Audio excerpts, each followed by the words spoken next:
मध्य प्रदेश के मुख्यमंत्री डॉक्टर मोहन यादव ने मध्य प्रदेश में 10 अगस्त को नई सौगात देने का ऐलान किया है। मुख्यमंत्री डॉक्टर मोहन यादव ने कहा कि 10 अगस्त को रायसेन जिले में वंदे भारत, अमृत भारत जैसी ट्रेनों के कोच बनने के लिए कोच फैक्ट्री का शुभारंभ किया जाएगा, जिससे हजारों बेरोजगारों को रोजगार मिलेगा। स्वदेशी आधारित चीज़ों को बढ़ावा देने के लिए अभियान चलाया जा रहा है। 10 अगस्त को रायसेन जिले में मेट्रो एवं वंदे भारत रेल कोच बनाने की फैक्ट्री बनाने का शिलान्यास होगा। यह परियोजना से रोजगार को लाभ मिलेगा। परियोजना के भूमि पूजन कार्यक्रम में रक्षा मंत्री राजनाथ सिंह, शिवराज सिंह चौहान भी शामिल होंगे। यह निवेश अभियान के तहत स्वदेशीकरण का भाव रहेगा। स्वदेशीकरण को तिरंगा अभियान से जोड़ेंगे। हर घर स्वच्छता के साथ भी तिरंगा अभियान चलाया जाएगा। जब भोपाल की तरफ हम देखते हैं, अपने राज्य की तरफ देखते हैं, तो राज्य के लिए 10 तारीख के दिन स्वदेशीकरण की भावना के लिए ही हमारे राज्य में पहली बार रेल के कोच भी बनेंगे, मेट्रो ट्रेन की ट्रेन बनेगी।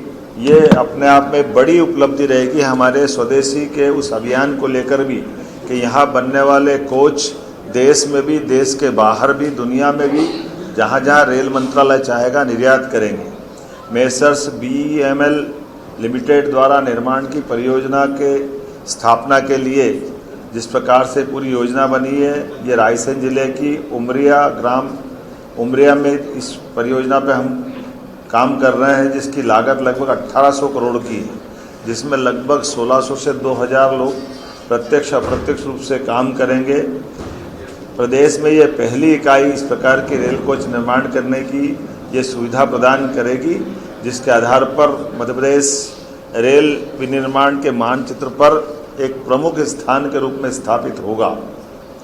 रायसेन जिले के गोहरगंज तहसील के उमरिया गांव में 60.36 हेक्टेयर भूमि का आवंटन हमने कर दिया है। इस उद्योग में वंदे भारत, अमृत भारत मेट्रो कोच का निर्माण किया जाएगा। इस उद्योग के लगने से भोपाल और रायसेन क्षेत्र में बड़े पैमाने पे सहायक उद्योगों का भी अलग से उनकी यूनिटों का भी एक बड़ा बाजार बनेगा, जो मध्य प्रदेश की राजधानी को भी और मध्य प्रदेश को भी अलग अलग प्रकार के औद्योगिकरण की व्यवसाय से जोड़ने का प्रयास करेगा। परियोजना के कुशलतापूर्वक संपन्न कराने के लिए मानव संसाधन, खास करके जो हमारे अलग अलग बीटेक वाले, कंप्यूटर साइंस वाले उच्च शिक्षित विद्यार्थियों के लिए रोजगार के बड़े अवसर उत्पन्न होंगे। और यही प्रधानमंत्री के मेक इन इंडिया के मंत्र को साकार करने का एक महत्वाकांक्षी मंत्र बनेगा। परियोजना उसी प्रकार से लगाई गई है। प्रसन्नता का विषय यह है कि इस महत्वपूर्ण परियोजना में रक्षा मंत्री स्वयं हमारे बीच उपस्थित रहने वाले हैं। माननीय कृषि मंत्री जी का, चूँकि ये लोकसभा क्षेत्र है, तो माननीय कृषि मंत्री शिवराज सिंह जी चौहान भी रहने वाले हैं।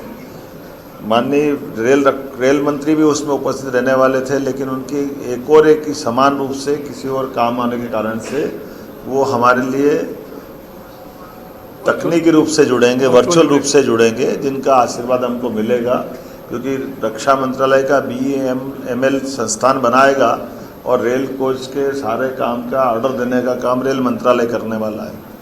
तो आज़ादी के बाद ये एक नए प्रकार के दौर में हम अपने निवेश अभियान के आधार पर राज्य के युवाओं के लिए, समृद्धि के लिए, काम और बाकी चीज़ों के लिए मध्य प्रदेश का जो हमने अभियान चलाया था, ये उसी का अगला पड़ाव है। उल्लेखनीय है कि इसी के तुरंत बाद हम लगातार, जो मैंने कहा है कि हमारा 10 तारीख से ही इस कारखाने के स्वदेशीकरण के भाव के आधार पर ये जो अभियान चला रहे हैं, इसमें हमने सभी स्कूल, कॉलेज, सभी प्रकार के तकनीकी संस्थान, युवाओं को अपने पूरे प्रदेश में माहौल बना रहा है कि तिरंगा से इसको जोड़ करके स्वदेशीकरण की भावना के आधार पर ही जब आज़ादी का पर्व हमारे लिए केवल 5 दिन दूर रहेगा, ऐसे में हर घर तिरंगा, जिसका ये 4था वर्ष प्रारंभ हो रहा है, उसी में स्वदेशी की भावना और इस बार स्वच्छता का थीम पे आधार पर ये हर घर तिरंगा अभियान चलने वाला है।